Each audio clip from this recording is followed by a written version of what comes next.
49 అంటే సంతానం, 49 అంటే సంతోషం. 39 ఆంధ్రప్రదేశ్ తెలంగాణ. నమస్తే రమగారు. నమస్తే జయ. రమగారు, నాగుల చవితి అందరికీ తెలిసిన విషయమే, కానీ ఇంకొకసారి నాగారాధన భారతదేశంలో అతి పురాతనమైన సంప్రదాయం.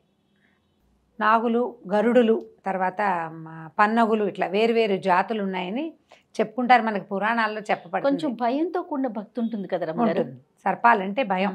అవి ఎప్పుడు తిరగబడతాయో తెలియదు, కోపగించుకుంటాయి తొందరగా, తప్పు చేసే ఏదైనా అవుతుందేమో అలాంటి భయాలు ఎక్కువ ఉంటాయి. భయాలు ఎక్కువ ఉంటాయి. సర్ప సంబంధమైన భయాలు, అనుమానాలు ఎక్కువ ఉంటాయి.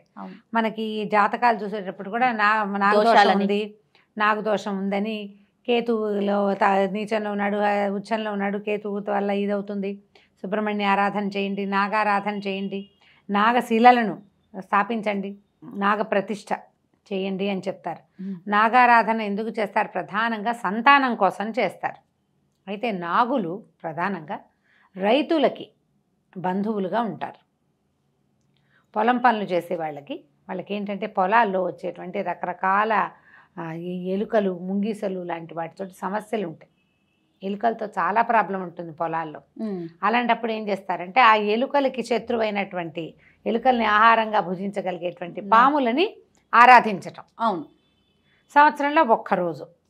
ఇదే కాకుండా మనం సుబ్బరాయ షష్ఠి ఒకటి చేసుకుంటాం, సుబ్రహ్మణ్య ఆరాధనే అది నాగారాధన. తర్వాత నాగ పంచమి శ్రావణంలో ఒకసారి చేస్తాం.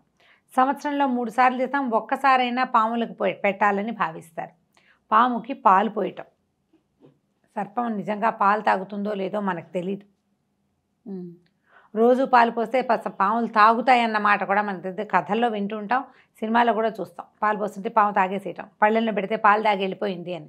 అవైతే సైంటిఫిక్గా ఏమీ ప్రూవ్ అయినవే కాదు. ఇప్పుడు మనం చేస్తున్నది నిజమై ఉండకపోవచ్చు కూడా. మన నమ్మకం. ఒక జాతి మనుషులు ఉండేవాళ్ళు, నాగజాతి వాళ్ళు, ఇలాంటి పొలాల రక్షణ అది చేసేవాళ్ళు. ఈ సంతానం కలగని వాళ్ళకి వాళ్ళు ఏదైనా చేసేవాళ్ళేమో బహుశా, అలాంటిది ఏదైనా ఉండుంటుంది. కాకపోతే ఈ కొన్ని వేల సంవత్సరాల నుంచి ఈ సాంప్రదాయం నాగారాధన, సర్పారాధన మనకు ఉండిపోయింది, వచ్చేసింది. ఏం చేస్తాము? నాగుల చవితి రోజున పొద్దున్నే తలస్నానం చేసేసి, ఎలాగూ కార్తీకమంతా నెత్తి మీద నీళ్లు పోసుకుంటాం. నూనె రాసుకుని స్నానం చేయటం, నెత్తి మీద నీళ్ళే పోసుకుంటాం. అవును, ఇప్పుడు మనకు అవకాశం ఉంది కాబట్టి షాంపూ పెట్టి రుద్దేసుకుంటాం, మరి పిచ్చి పిచ్చిగా లేకుండా జుట్టు. అయితే స్నానం చేయటం, చిమ్మిరి చలిమిడి చేసుకోవటం. నాగులకి పెట్టవలసింది ప్రధానంగా ఏంటంటే బియ్యపిండితో చేసేటువంటి చలిమిడి, తర్వాత నువ్వులతోటి చేసేటువంటి చిమ్మిరి, ఈ 2 చేసుకుంటారు. అంత చలిమిడి, ఇంత చిమ్మిరి చేసుకోవటం. కాసిన అరటిపళ్ళు తీసుకుంటారు, కాసిన పాలు పట్టుకెళ్తారు. కొంతమంది పుట్ట దగ్గర, అంటే ఇది పాలు పోయటం అనగానే సర్పాలు ఎక్కడ ఉంటాయి? సహజంగా పుట్టల్లో ఉంటాయి. పుట్టలో పాలు పోయటం అనేదే విధానంగా మనకు కనపడుతుంది. ఆ పుట్టలు లేవు సమీపంలో. దేవాలయాల్లో ఉన్నటువంటి నాగప్రతిష్టల దగ్గర పాలు పోయటం కూడా కనిపిస్తుంది. ఇళ్లలోనే పుట్టను చేసుకుని పుట్టలో పాలు పోసే విధానం ఇంకొన్ని చోట్ల కనిపిస్తుంది. ఏది కుదిరితే అది. మన ఇళ్లలో ఏ సాంప్రదాయం ఉంటే ఆ సాంప్రదాయం. మనకు అలవాటు లేదు, ఇప్పుడు కొత్తగా చేయాలనుకుంటుంటే ముందుగా ఇంట్లో పెద్దవాళ్ళ దగ్గర పర్మిషన్ తీసుకోండి. ఓకే, చేసుకోనా అని. ఎవరైనా చుట్టుపక్కల వాళ్ళు చేస్తున్నారు, మీకు కూడా అదేదో చేయాలని ఉంది, పెద్దవాళ్ళు, భర్త, అత్తగారు వీళ్ళు ఒప్పుకుంటే మీ ఇళ్లలో లేని కొత్త సాంప్రదాయానికి తెర తీయద్దు, ఒప్పుకుంటే వెళ్ళండి.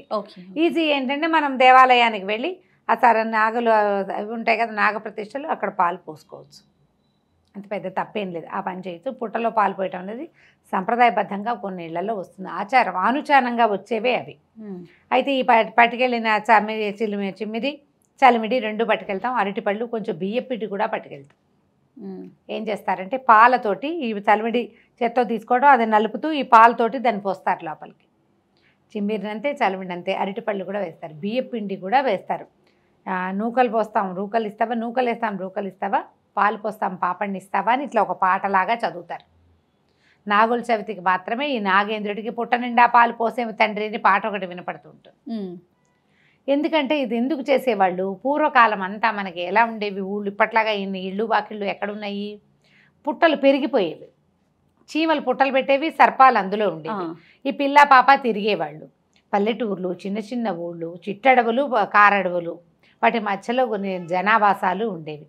వీళ్ళు రాత్రి పగలు ఎక్కడికైనా తిరిగేటప్పుడు ఆ పాముకి కనుక పాలు పోయకపోతే ఆ పాము అటు వచ్చిన వాడిని గుర్తించక కాటేస్తుందని అట్లా ఎట్లా గుర్తిస్తుంది అండి, నువ్వు సైంటిఫిక్ రీజన్లు తీస్తే చెప్పలేకపోతాం అంతే. అలా ఉండేది సంప్రదాయం. అదేనండి.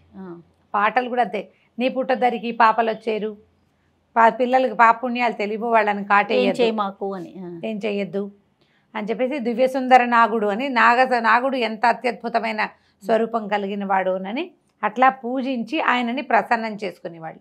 నాగేంద్రుడిని ప్రసన్నం చేసుకుంటే నాగజాతి అంతా మనకి సహాయకారిగా ఉంటుంది. పొలాలప్పుడు వ్యవసాయాలప్పుడు సహాయకారులుగా ఉంటారు, ఎలుకల్ని తినేస్తాయి పాములు. అందుకని అదొకటి. ఇదివరకు ఏం చేసేవాళ్ళు అంటే పూర్వం ఒక రైతు నాగలతో దున్నేటప్పుడు ఒక పుట్టంతా దున్నేసేట. పాము ఎక్కడో షికారు వెళ్ళింది, గుడ్డులు లోపల ఉన్నటువంటి గుడ్లు చితిపోయి కొన్ని పిల్లలైన పిల్ల పాములన్నీ మరణించినాయి ఆ తవ్వకాలంలో. దాంతో సర్పానికి విపరీతమైన కోపం వచ్చిందంటే విషం జిమ్మింది, ఈయన కళ్ళు పోయినాయట రైతుకి. పూర్వం చెప్తారు ఈ కథ. అందుకని ఈ నాగలు దున్నే వాళ్ళు కూడా చవితి నాడు నాగలు పట్టుకోరు, నాగలు చేయకూడదు అంటారు. తర్వాత సాయంకాలం అయ్యాక ఇంకా భోజనం చెయ్యరు. పగలు భోజనం చేసి రాత్రి ఉపవాసం ఉండటం ఒక విధానంగా కనిపిస్తుంది. సాయంకాలం 6 అయ్యేసరికల్లా అంటే సూర్యాస్తమయం అవ్వగానే పాము పడుకుంటుంది, శబ్దం చేయకూడదని ఏమీ తినకూడదు అనుకుంటారు. పొద్దున్న చిమిరి చలిమిడి ఇవి నైవేద్యం పెట్టారు కదా, వాటితోటే రోజంతా ఉండి మర్నాడు పొద్దున ఉపవాస విరమణ చేసే విధానం కూడా కనిపిస్తుంది. అయితే ఇది కార్తీకం కదా, ఈ ఒకరోజు పగలు భోజనం చేసి రాత్రి ఉపవాసం ఉండటం కూడా పెట్టుకోవచ్చు మన విధానాన్ని బట్టి, ఇళ్లల్లో ఉన్నదాన్ని బట్టి. లేదా సాధారణ నియమం ఏంటంటే కూరలు తరగరు. ఇప్పుడు కూర తరిగేటప్పుడు తరిగిన కూర తినకూడదు, కూర తరిగేటప్పుడు అందులో ఏదైనా పురుగు లాంటిది కత్తితో తరిగినవి తినకూడదని వింటాం. కత్తితో తరిగిన తినకూడదు, పెట్టకూడదు, వండకూడదు, తరగకూడదు. అంతే, అసలు తరగకూడదు అంటే దాని జోలికి పోము. ఏదో తేలిక చేసుకుంటాం, పప్పు అవి చేసుకోవచ్చు, దాంట్లో చిదిం వేయగలిగే ఆకుకూర పప్పు అలాంటివి చేసుకుంటాము. ఏ శనగలో ఉంటే వాటిని కూర చేసుకుని సాతాలించుకుని తినేవాళ్ళు పద్ధతి అంతే. అది ఈ విధానంగా మనం సర్పారాధన చేసుకోవచ్చు. సుబ్రహ్మణ్య స్వామి అష్టకం చదువుకోవటం, సుబ్రహ్మణ్య భుజంగ ప్రయాతము అలాంటివి చదువుకోవటం, నాగులకు సంబంధించినటువంటి ప్రత్యేకమైన శ్లోకాలు కొన్ని ఉన్నాయి. ఆ నాగులకు సంబంధించిన శ్లోకాలు చదువుకుంటే సర్పదోషాల వల్ల సంతానం కలగని వాళ్ళకి ఈ స్తోత్రాల వల్ల చాలా విశేషమైన ఫలితం లభిస్తుంది. ఉదంకుడి నాగస్తోత్రం చాలా ప్రత్యేకమైనది, మహాభారత అంతర్గతంగా ఉంటుంది, సంస్కృతంలోనే ఉంది, తెలుగులో కూడా ఉంటుంది.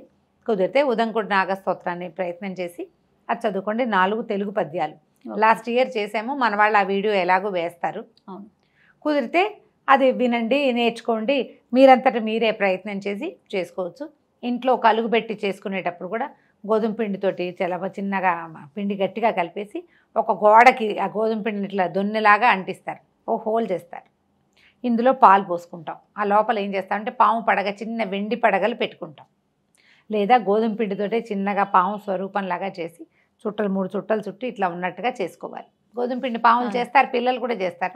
ఆ పామును పెట్టడం, దాని మీద ఈ పుట్ట కలుగుని ఏర్పరచుకోవటం, పాలు పోసుకోవటం, పళ్ళెంలో కూడా కలుగుని ఏర్పరిచి పోసుకోవచ్చు. పళ్ళెంలో ఇట్లా పెట్టడం, దానికి హోల్ లాగా చేయటం, ఆ లోపల పడగని అమర్చుకొని పాలు పోసుకోవచ్చు. ఈ విధానాలు లేవంటే చిన్న సర్పపు పడగ ఉంటే కనుక దొరుకుతాయి, వెండి ప్రతిమలు కూడా దొరుకుతాయి.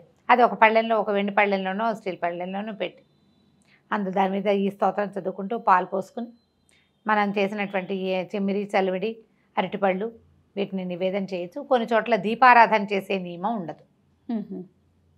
మాకు నాగులు చదువుతున్నాడు దీపం పెట్టరు, దీపారాధన చేయరు. పుట్ట దగ్గర కూడా దీపాలు అవి పెట్టరు వీళ్ళు, ఒటిగా పాలు పోసుకుంటారు. ఇవి ఒకరోజు నో దీపారాధన.